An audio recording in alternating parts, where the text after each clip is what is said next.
All right, so here I'm here with Mike Lenzion from Ryker Nylon Gear to talk about this ankle first aid kit that's kind of a mutual agreement between the two of us that Mike overall designed and produces now.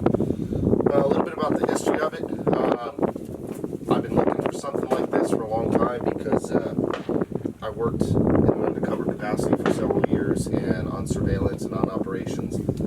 I was always thinking about, hey, how do I conceal medical gear on me if something goes bad? You know, and it's always important to have medical gear with you.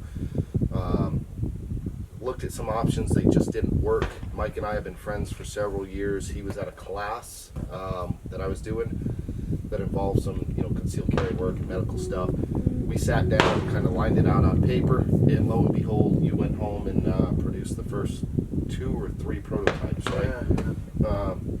And now I'll let you get into how that came about. Yeah. So when we were doing the class, I think the key learning was we were working on the 3-yard line, and our bags were 47 yards behind us.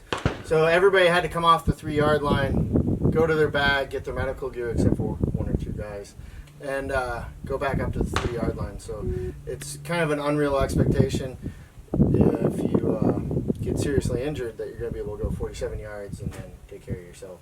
Right. From what it was a light bulb moment. So, talking with myself, several of my friends, your friends, stuff like that, the one missing link around all the kits that we see is the ability to carry a chest seal of some type. And you came up with this ingenious idea, and I'll let you talk about how it came to fruition. Yeah, so basically, knowing that we had to design it around the chest seal, I laid a chest seal out and then just started to work from there.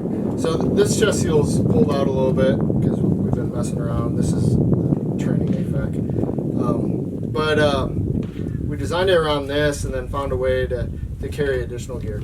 So you can carry a full halo chest seal on the pouch that faces your leg, and then you have 2 about 4.5-inch wide pockets and a narrow pocket in the center that can fit trauma shears of all sizes, also some cutters.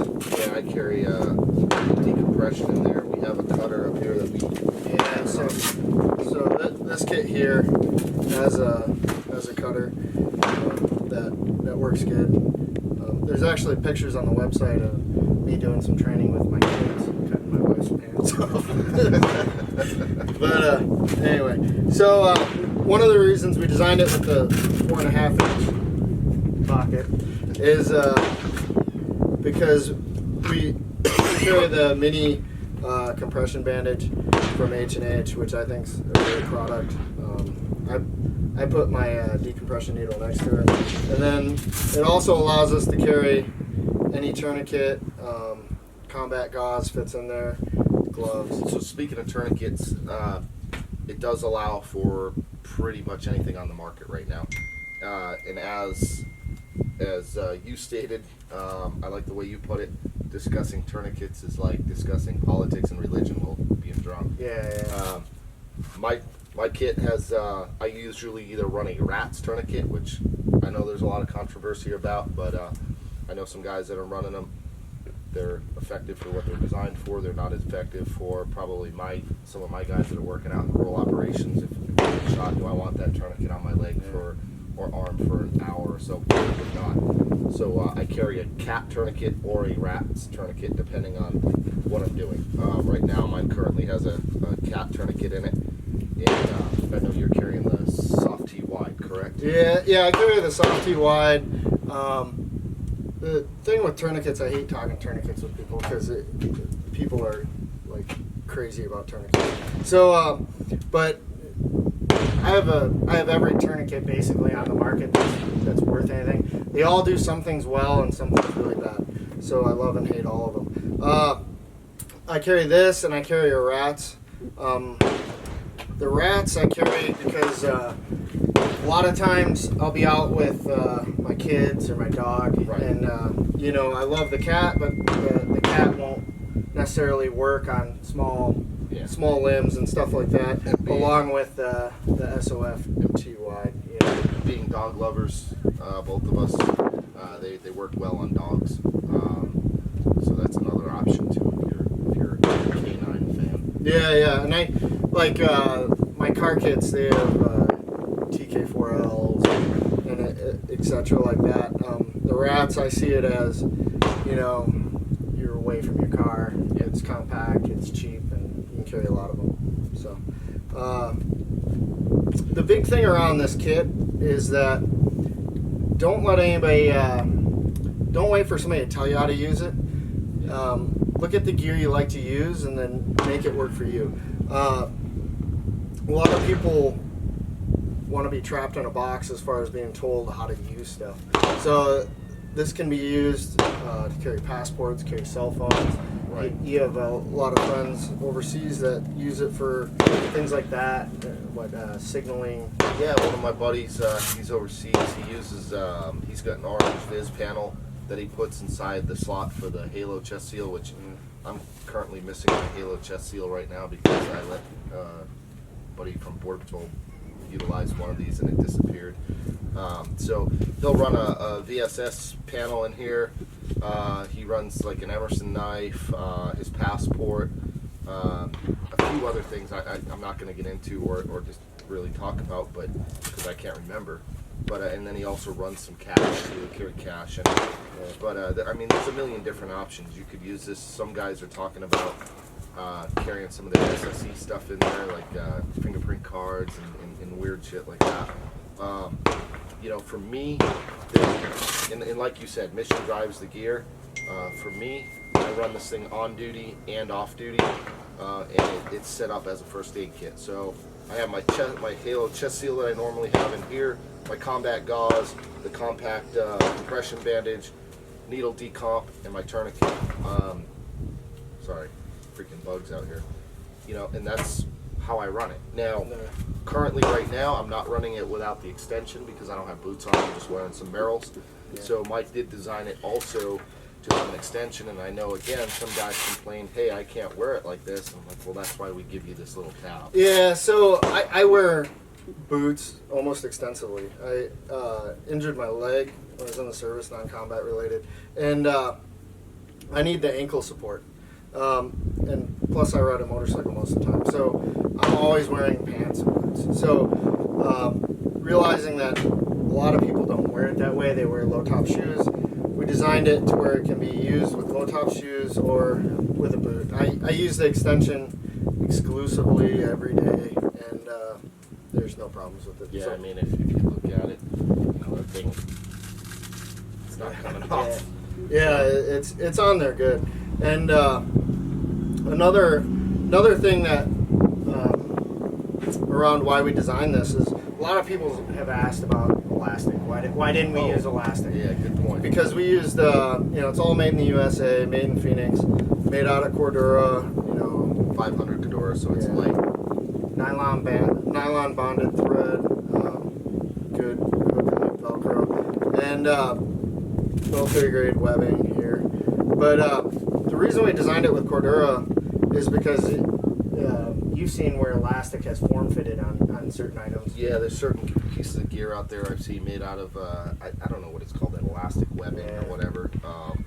And if you put magazines in it, or even like tourniquets with any kind of, with the windlass or the metal points, eventually they'll take the plastic, the elastic will take the shape of whatever's in that.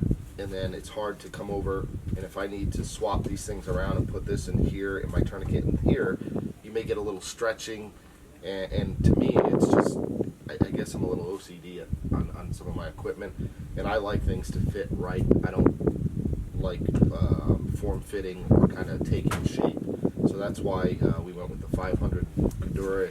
It's super lightweight. I mean, if you pull all this stuff out, this thing doesn't weigh anything. Yeah, 2.5 ounces. Yeah. And another reason was we wanted it to be concealable.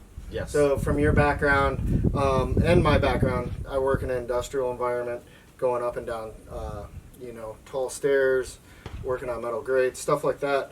I don't want a huge pouch sticking out that's going to get caught on unistrut or metal grating when I'm going down ladders, stuff like that. And also, you're not going to print as bad. I've been wearing this a year around people, bending down, all kinds of stuff, and nobody's ever noticed me wearing this. Right, and contrary to what people think, bad guys aren't stupid. One of the things we were always taught is bad guys, first thing they do is they'll check the ankles and check the waistband on guys that they're suspicious of. So minimal profile is very, very important. And when I say check it, I mean they'll look at it. Yeah. Nobody's patting me down if I'm working, for the most part, unless I need it. But they always glance at the ankles, kind of watch the waistband, just like cops, man. Cops will do the same thing. So the least amount of profile that we can have around the ankle is extremely important, and this thing works very, very well. It works well with like cargo style pants, which we're both wearing today. Jeans, minus skinny jeans. We are not skinny jean compliant. Shop elsewhere if you wear skinny jeans. But I don't have that issue, and I know you're not a skinny jeans fan either. So. No, I typically wear jeans. We're out at the range today, so it's nice to have additional pockets. But I typically wear this with jeans. I'm the same way. If I'm not on duty, I have a pair of jeans on, unless I'm doing something that requires cargo pants. But with that, I carry a gun every single day, sometimes 2 guns, depending on what I'm doing. But I've also seen the need for medical gear, and that's kind of what this came about as.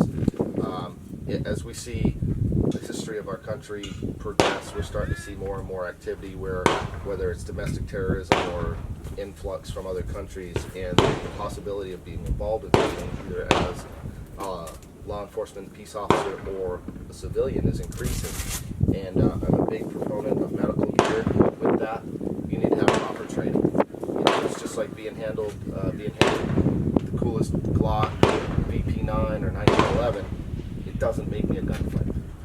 I need that training to get to the next level. And I'm a big fan of same thing with medical gear, whether it be starting out with your free local Red Cross first aid course, or going all the way up to EMT, or even some kind of I don't want to call it a TCCC course, but something like independence training, Dark Angel Medical, Lone Star Medic. I really want to go to a Lone Star Medic class or a Dark Angel in the future. I've been to the independence training course. They're really good about going over the why. They explain some stuff. I've been CPR certified for 25 years, I think.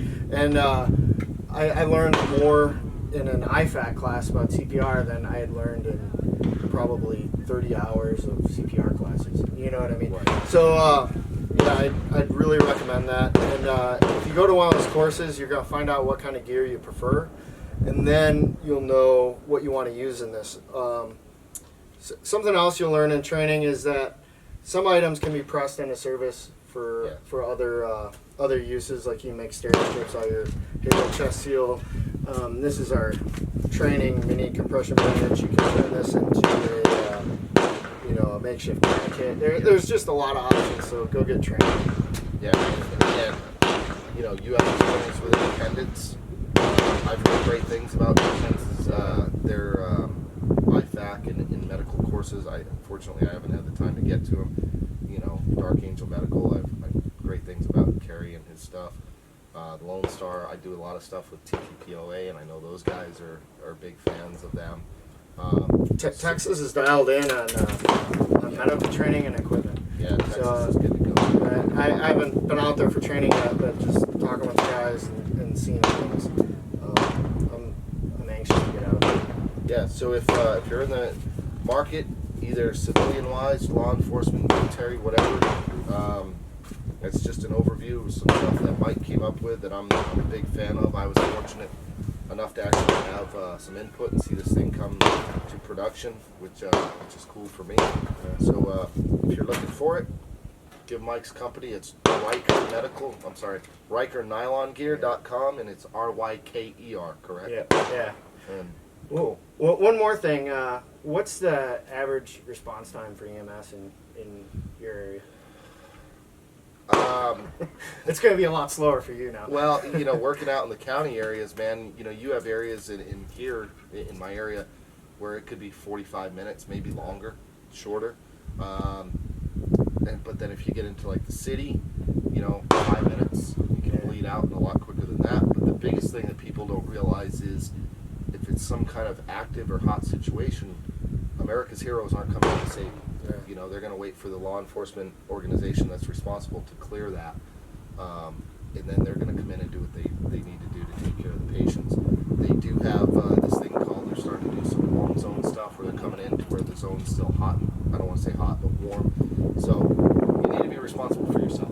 Yeah. And people sometimes think that the government's going to take care of them all the time, and I'm a big fan of not believing in that. Yeah. So I like to be prepared and take care of myself.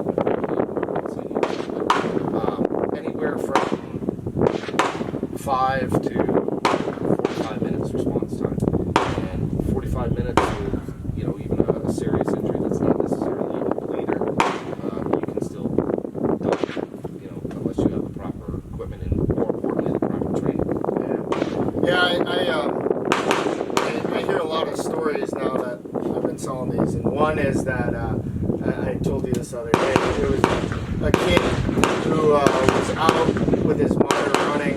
Yeah. She got clipped by the car. Figures, yeah. Turning noise in the money. Or making the noise. So anyway, she got clipped by a car.